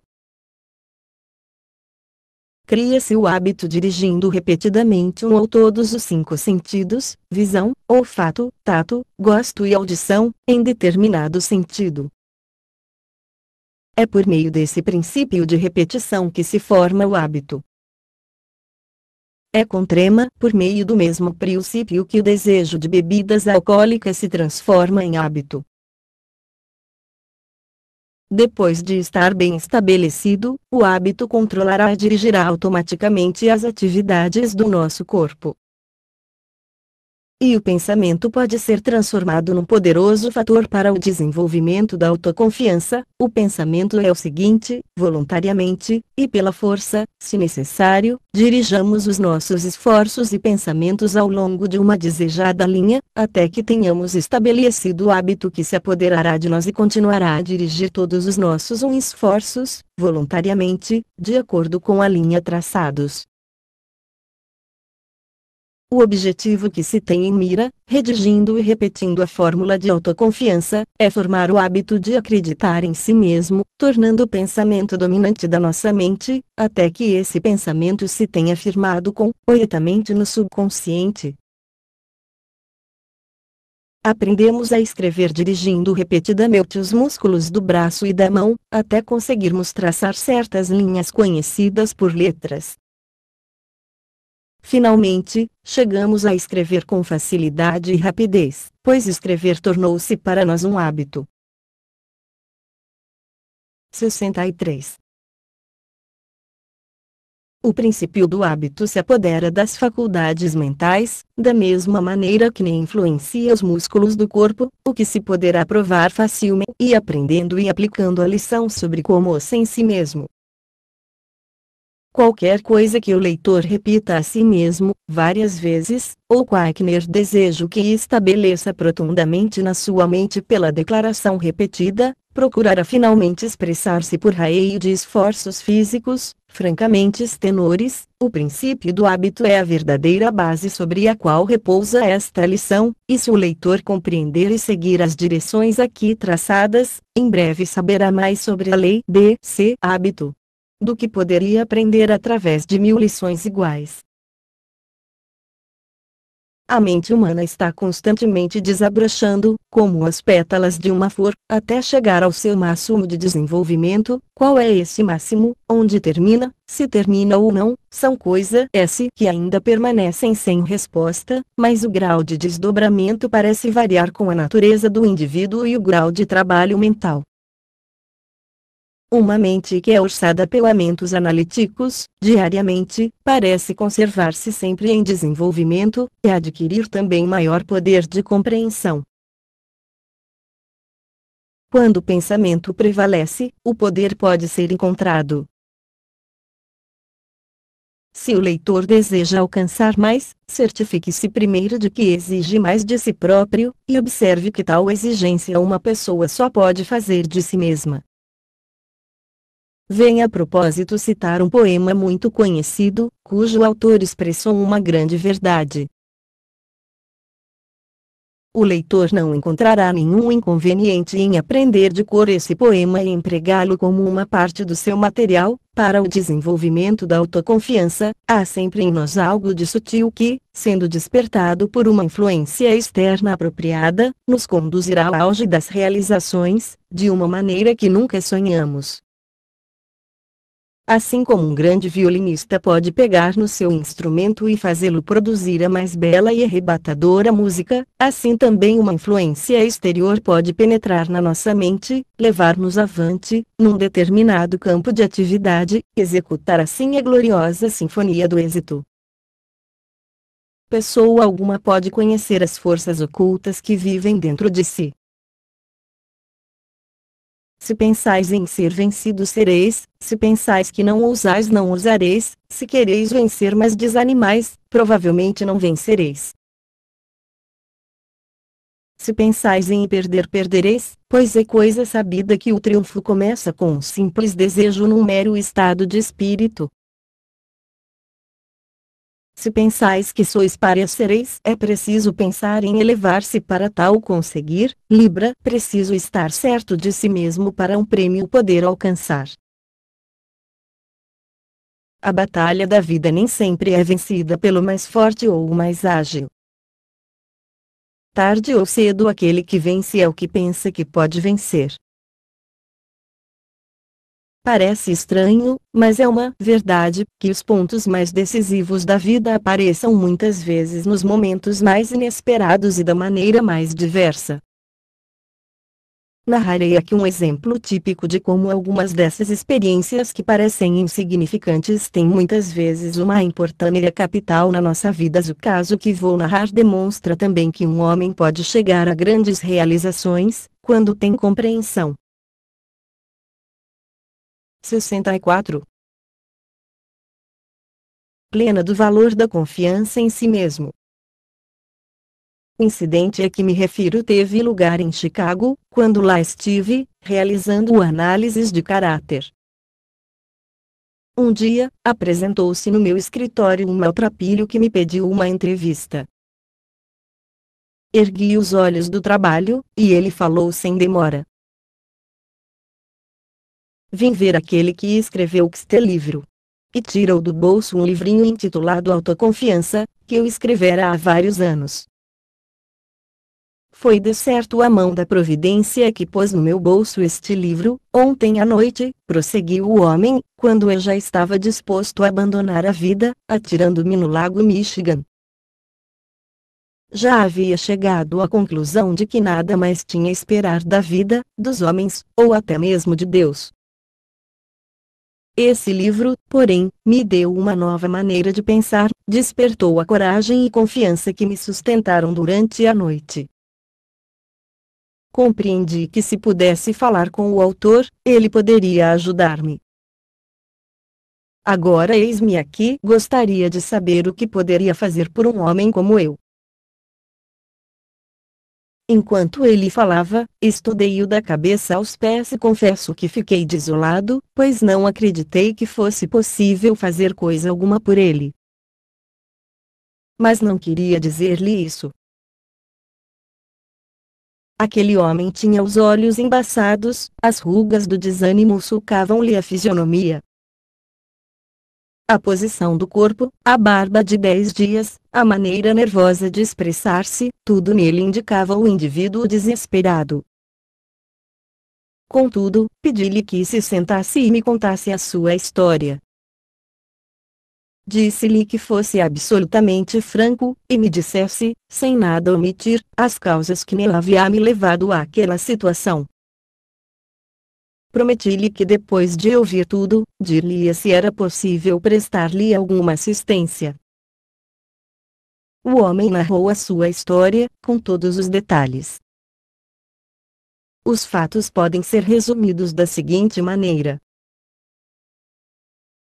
Empregara ele toda a fortuna numa fábrica, quando rebentou a guerra de 1914, foi-lhe impossível arranjar matérias-primas para o funcionamento da indústria e, finalmente, foi à falência. A perda da fortuna bateu-o profundamente e ele ficou tão perturbado que abandonou a esposa e os filhos e se tornou um desclassificado. De degrau em degrau, chegou ao estado em que se encontrava então. Agora pensava no suicídio. Terminada a narrativa, disse-lhe eu o seguinte: ouvi o seu caso com o maior interesse e desejava poder fazer alguma coisa em seu favor, infelizmente, porém, nada a fazer. O homem tornou-se de uma palidez mortal, recostou-se à cadeira, baixou a cabeça com ar de resignação. Esperei alguns segundos e falei: conquanto nada possa fazer pelo senhor, vou apresentá-lo a uma pessoa, aqui neste edifício, se esse homem estiver de acordo, poderá ajudá-lo a reconquistar a fortuna e a endireitar a vida. Mal acabara de pronunciar estas palavras, o homem pulou da cadeira, pegou-me nas mãos e exclamou: leve-me logo a esse homem, pelo amor de Deus. Era curioso observar que ele falasse no nome de Deus. Depreendia-se daí que havia no seu espírito um raio de esperança. Conduzi-o pois ao laboratório onde realizava os meus 65 testes de análise de caráter. Parei diante de uma cortina, que afastei, e deixei que o homem visse a sua própria imagem, refletida num grande espelho. Apontei para o espelho, dizendo: aqui está o homem ao qual eu queria apresentá-lo. É a única pessoa, no mundo inteiro, que pode reconstruir a sua vida, e se não se sentar e travar melhor conhecimento com ele, sairá daqui pronto para atirar-se no lago Michigan, como disse, porque o senhor de nada valerá para si mesmo ou para o mundo, enquanto não se conhecer melhor. O homem parou diante do espelho, passou as mãos pela barba crescida, estudou-se da cabeça aos pés, durante alguns minutos, depois recuou, baixou a cabeça e começou a chorar. Eu sabia que a lição fora violenta, assim, levei-o até o elevador e ele saiu. Não esperava vê-lo outra vez, e duvidei de que aquela lição tivesse sido suficiente para levá-lo a reconquistar o seu posto no mundo, pois ele fora muito longe para poder salvar-se. Pareceu-me não somente decaído, mas quase morto. Alguns dias depois encontrei-o na rua. A transformação por que passara fora tão grande que quase não o reconheci. Caminhava com passo firme, a cabeça erguida. Perdera aquela aparência de abatimento e de velhice. Estava de roupa nova da cabeça aos pés. Dava a impressão de prosperidade e se sentia próspero. Deteve-se, e contou-me o que havia acontecido para produzir aquela rápida transformação. Estava, a caminho do seu escritório, disse-me ele, para lhe levar boas notícias. Naquele mesmo dia em que o procurei, apesar da minha aparência de maltrapilho, consegui empregar-me com um salário de $3.000 por ano. Pense nisso, meu amigo, $3.000 por ano. E o meu empregador adiantou-me dinheiro suficiente para comprar roupa nova, e para enviar a minha família, eis-me pois, mais uma vez, na estrada do triunfo. Parece-me um sonho quando penso que há uma semana eu havia perdido a esperança, a fé e a coragem, já pensava mesmo no suicídio.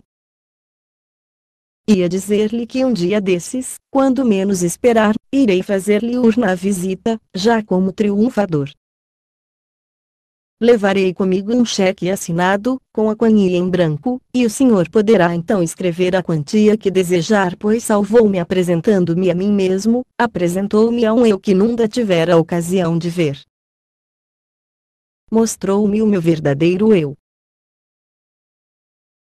Quando aquele homem se despediu e desapareceu nas ruas movimentadas de Chicago, vi, pela primeira vez em minha vida, a força, o poder e as possibilidades que jazem adormecidas na mente daquele que nunca descobriu o valor da confiança em mesmo.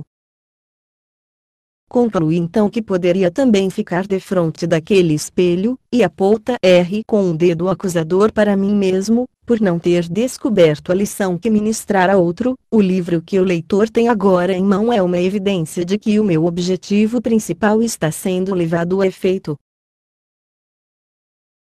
O homem cuja história acabo de narrar é hoje presidente de uma das mais importantes e prósperas empresas dos Estados Unidos, e os seus negócios se estendem ao Canadá e ao México.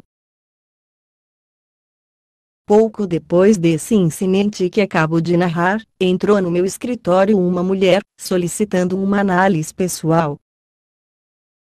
Era professora numa escola pública de Chicago. Dei-lhe um questionário e pedi que o preenchesse todo, sem nada omitir. Começou a escrever. 66. Mas alguns minutos depois aproximou-se da minha mesa e disse: "Não posso preencher esse questionário." Perguntei-lhe a razão e ela respondeu: "Para lhe ser inteiramente franca, uma dessas perguntas fez-me refletir, sei agora o que está errado em mim, de maneira que acho desnecessário pagar-lhe uma análise de caráter." Despediu-se. Durante 2 anos, não ouvi mais falar no seu nome. Foi para Nova York, tornou-se redatora de anúncios de uma das maiores agências do país e a sua renda, na época em que me escreveu, era $10.000 por ano. Essa senhora enviou-me um cheque para pagamento da análise, pois compreendia que eu lhe havia prestado serviços ainda que não da maneira como faço habitualmente. É impossível prever que um incidente, tão insignificante em aparência, possa transformar-se num ponto decisivo na vida de uma pessoa. Um dos defeitos irreparáveis da raça humana é a ignorância de que existe um método definido, por meio do qual a autoconfiança pode ser desenvolvida, em qualquer pessoa de inteligência média. Que perda inestimável representa para a civilização o fato de que os jovens não sejam instruídos nesse método de desenvolver a confiança em si mesmos antes de completarem suas vidas escolares, pois ninguém que não tem confiança em si mesmo está realmente educado, no sentido exato do termo. Oh, que glória e satisfação deverá sentir o homem ou a mulher que afastar a cortina do medo que pende sobre a raça humana e deixar que a luz da autoconfiança brilhe com todo o seu fulgor. Onde quer que o muito domine, nenhuma realização de vulto é possível. Foi esse fato que levou um grande filósofo a definir o medo da seguinte forma: o medo é o calabouço no qual o espírito se refugia, procurando esconder-se. O medo gera superstição e superstição é o punhal com que a hipocrisia assassina a alma. Na frente da máquina com a qual estou escrevendo coloquei um letreiro com as seguintes palavras, em maiúsculas: dia a dia, por todos os modos, vou obtendo mais êxito. Um pessimista que leu essas palavras perguntou-me se eu acreditava realmente naquela história e eu respondi: naturalmente. Esse letreiro me ajudou a sair das minas de carvão, onde eu era um simples operário, e encontrar uma situação em que podia auxiliar 100.000 pessoas em cujas mentes eu estabelecia o mesmo pensamento positivo inscrito naquele letreiro. Por isso, eu acreditava nele. O meu interlocutor disse o seguinte: bem, afinal de contas, pode ser que exista alguma coisa nessa espécie de filosofia, pois sempre pensei que burla um fracasso, e o meu medo se tem realizado. 67. Basta um simples pensamento para condenar uma pessoa ao fracasso ou à miséria, ou elevá-la aos píncaros do êxito. Se exigirmos de nós mesmos o triunfo, e apoiamos essa decisão com uma ação inteligente, podemos estar certos de que venceremos. Não nos esqueçamos, porém, que há uma diferença entre querer triunfar e ter apenas um vago desejo de triunfar. Devemos descobrir qual é essa diferença e tirar dela as vantagens possíveis. Lembremos-nos do que diz a Bíblia, livro de São Mateus, sobre os que têm fé como um grão de mostarda. Quando cuidar de desenvolver a confiança em si mesmo, o leitor deve ir animado da mesma fé ou mais, não se importe com o que os outros dirão, pois sabe muito bem que os outros não lhe darão nenhum auxílio na subida da montanha da vida e para a obtenção do seu objetivo principal. Temos dentro de nós mesmos todo o poder que necessitamos para obter o que desejamos ou necessitamos neste mundo, e o melhor meio de contar com esse poder é confiar a nós mesmos. O homem deve conhecer-se a si mesmo. Os outros só acreditam em nós quando veem que temos autoconfiança. Então se adaptam aos nossos pensamentos e nos julgarão da maneira que nos julgamos. A lei da telepatia se encarregará disso. Falamos constantemente irradiando o que pensamos de nós mesmos, e, se não tivermos autoconfiança, os outros captarão as vibrações dos nossos pensamentos como lhes pertencendo. Deve, porém, ter o cuidado de aprender a distinguir a confiança em si mesmo, que é baseada no conhecimento real do que sabemos e podemos fazer, e o egoísmo, que é fundado apenas no que poderíamos saber fazer. A confiança em si mesmo é algo que nunca deve ser proclamado ou anunciado, exceto por meio da realização de feitos construtivos. A confiança em si mesmo é o produto do conhecimento. Precisamos conhecer a nós mesmos, saber até que ponto vai esse conhecimento e a maneira como vamos empregá-lo.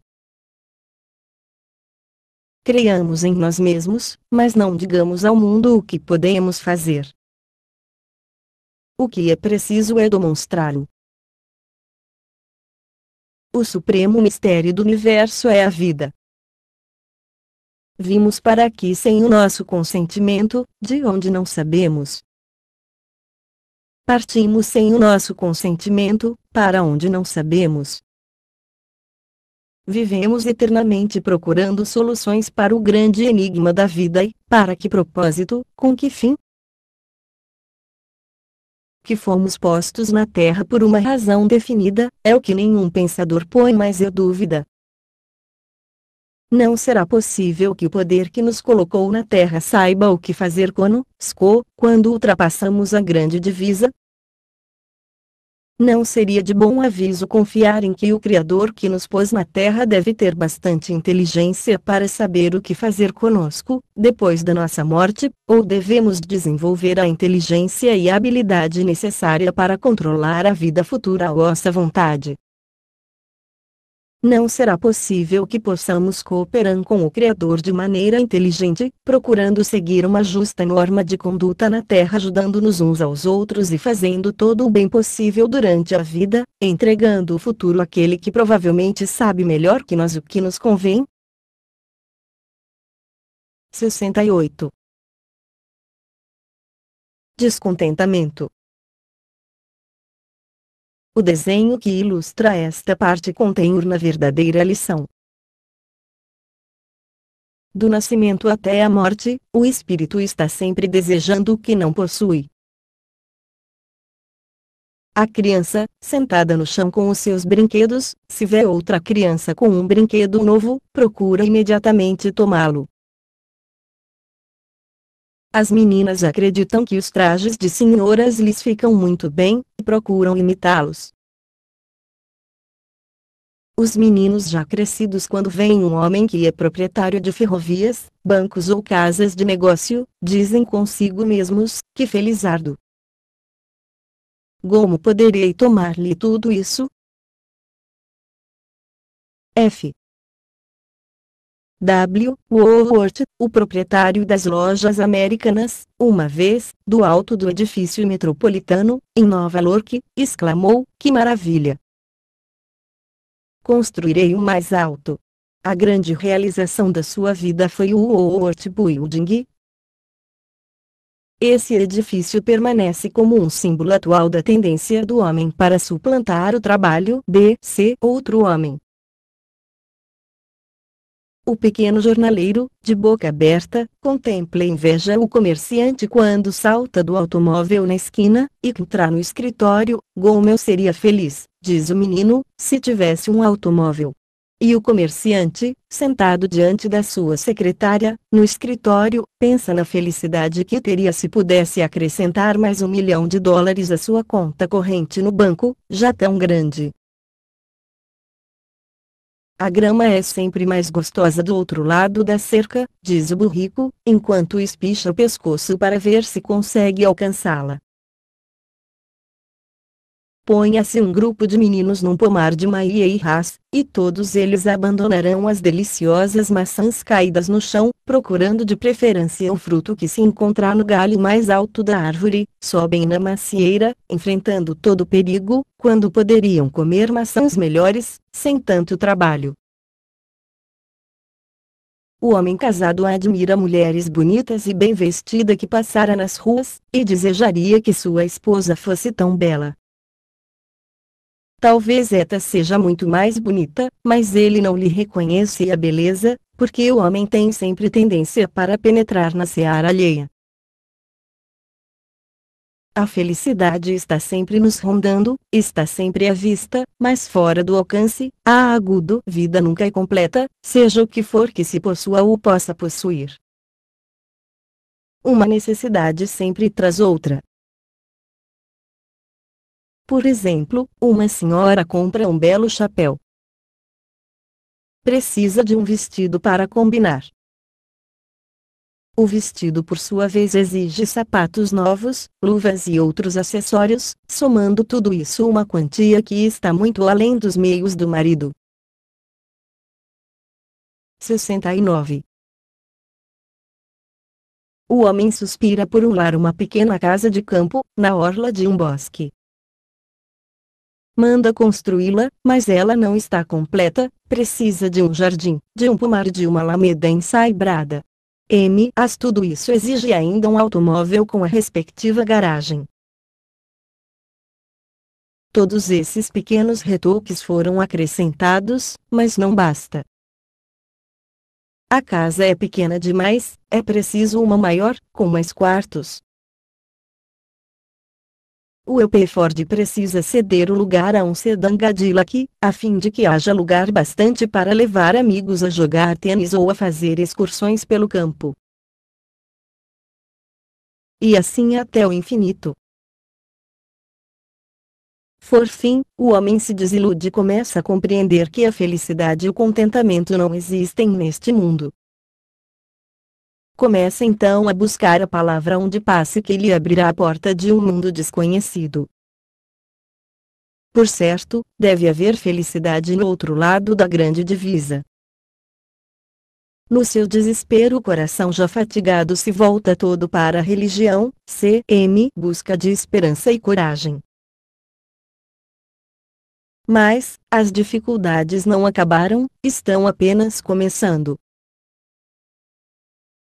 Venha à nossa tenda e aceite o nosso credo, diz uma seita, irá direto para o céu depois da morte. O pobre homem hesita, olha e ouve. Então escuta o apelo de outro credo cujo chefe é a irmã. Saia do outro campo, do contrário irá diretamente para o inferno. Eles não fazem mais do que esparzir água benta na sua cabeça, ao passo que nós o guiamos em todo o caminho, dando-lhe salvo-conduto para a terra da promissão. No meio das afirmações e das contestações sectárias, o homem fica indeciso, sem saber qual das seitas oferece a passagem mais garantiu, até que a esperança se desfaz. Eu mesmo quando jovem frequentei doutores e santos e ouvi grandes argumentos sobre isto e aquilo, mas esses argumentos sempre saíam pela mesma porta por onde entrara, sempre buscando, e nunca encontrando. Assim poderia ser definida a luta do homem pela felicidade e pelo prazer. Ele experimenta todas as religiões, e por fim reúne-se à grande igreja que o mundo chama dos condenados. Sua mente se torna um eterno ponto de interrogação, procurando aqui, ali e acolá, uma resposta para as perguntas de onde vimos e para onde vamos. A vida é uma eterna pergunta que nunca tem resposta. O que mais desejamos se encontra sempre na distância embrionária do futuro. Nosso poder de aquisição está sempre uma década ou mais atrás do nosso poder de desejar. 70. E, se conseguimos o que desejamos, já não o queremos mais.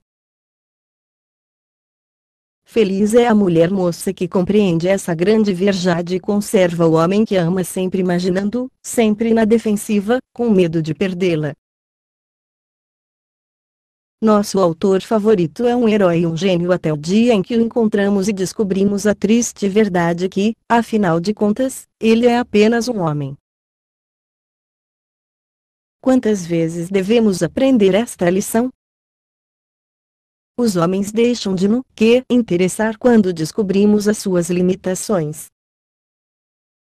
O único pecado é a limitação. Logo que se descobrem as limitações de um homem, ele está liquidado. Emerson.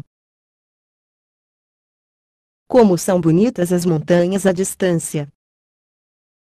Mas, no momento em que nos aproximamos, vemos que tudo aquilo não passa de uma triste coleção de rochas, terra e arbustos. Beleza, felicidade e prazer são estados de espírito. Não podem ser desfrutados se não vistos de longe. O mais belo quadro de Rembrandt se torna uma série de borrões quando o olhamos muito de perto. Se destruirmos os sonhos no coração de um homem, tê-lo-emos destruído também. O homem está perdido desde o momento em que deixa de acariciar a esperança de uma realização futura. O homem é feito de tal maneira que a felicidade mais duradoura é aquela que ele sente quando procura um objetivo ainda distante. O melhor da festa é esperar por ela, diz o adágio. O que temos à mão não nos satisfaz. A única satisfação duradoura é a que sente aquele que conserva bem viva, no coração, a esperança de um futuro acontecimento. Quando a esperança morre, grava no coração humano a palavra fim. A maior inconsistência da vida é o fato de que a maioria das coisas em que acreditamos no é verdade. Rosselli Conwell é o autor da conferência mais popular que J.D. se realizou em língua inglesa. Chamou-a Mais de Diamantes. A ideia central dessa conferência é a afirmação de que ninguém precisa procurar muito distante as oportunidades, pois elas podem sempre ser encontradas perto de nós. Talvez. Mas quantos acreditarão nisso? A oportunidade pode ser encontrada em qualquer parte, quando a procuramos realmente. Para a maioria dos homens é melhor olhar do outro lado da cerca. Quão fútil é insistir com um indivíduo para que tente a sua sorte na sua pequena cidade natal, quando a sua natureza exige que ele procure uma oportunidade em outro lugar. Os milagres modernos. Algumas pessoas duvidam da autenticidade da Bíblia, pois julgam que, se podiam realizar milagres há mais de 2.000 anos, antes do alvorecer da ciência, quando o mundo se encontrava ainda mergulhado nas trevas da ignorância e muito mais fácil seria reatizá-los hoje. 71. A fé, o maior de todos os milagres. Vivemos numa era de maravilhas, uma era de milagres explicáveis, dentre os quais citarei aqui os que mais me impressionaram. Vimos o milagre realizado por Edison, quando, depois de várias tentativas frustrada, arrebatou à natureza o segredo por meio do qual a voz humana pôde ser registrada num disco de cera, e perfeitamente reproduzida. Esse milagre, Edison realizou-o pela fé. Não tinha precedentes para guiá-lo. Tanto quanto se conhece pela história da civilização, ninguém, antes dele, realizará aquele milagre. Um dos fatos mais estranhos acerca desse milagre é que Edison começou a experiência com voo princípio muito rudimentar, tendo sido mais tarde revelado o aparelho por meio do qual foi descoberto o segredo da máquina falante. Esse princípio era a vibração e o aparelho era um tubo de cera girando num cilindro, que entrava em contato com a ponta de uma agulha. Coisa alguma, senão a fé, podia ter tornado Edison capaz de iniciar a sua experiência tão perto da fonte do segredo que procurava, e apenas a fé poderia ter lhe dado a persistência para levar avante a experiência, apesar de 1000 fracassos. Foi a fé que habilitou Edison a concentrar o seu espírito na tarefa que o levou, depois de inúmeras tentativas fracassadas, a criar a lâmpada incandescente com a qual domou a energia conhecida por eletricidade, e que hoje ilumina o mundo inteiro. Foi a fé que levou Edison a continuar suas experiências como fonógrafo a agudo até realizar o milagre que imaginou. Foi a fé que sustentou os irmãos Wright durante árduos anos de experiências antes de conquistarem o ar e criarem a máquina que venceu, tanto em rapidez como em resistência, os pássaros mais velozes. Foi a fé que guiou Lee de Forest através de anos de luta aparentemente infrutífera, até que conseguiu aperceçoar o aparelho com que o homem envia hoje o som da voz em torno do mundo, em um segundo, por meio de uma forma de energia desconhecida dos homens, no tempo em que foi escrita a Bíblia. Foi a fé que levou Cristóvão Colombo a navegar em mares desconhecidos, à procura de uma terra que, tanto quanto sabia, não existia sendo na sua imaginação. Considerando-se a fragilidade dos navios que empregou para tão difícil viagem, a sua fé deve ter sido de certo dessa espécie que torna possível ao homem ver atingido o objetivo dos seus esforços, antes mesmo de os ter iniciado.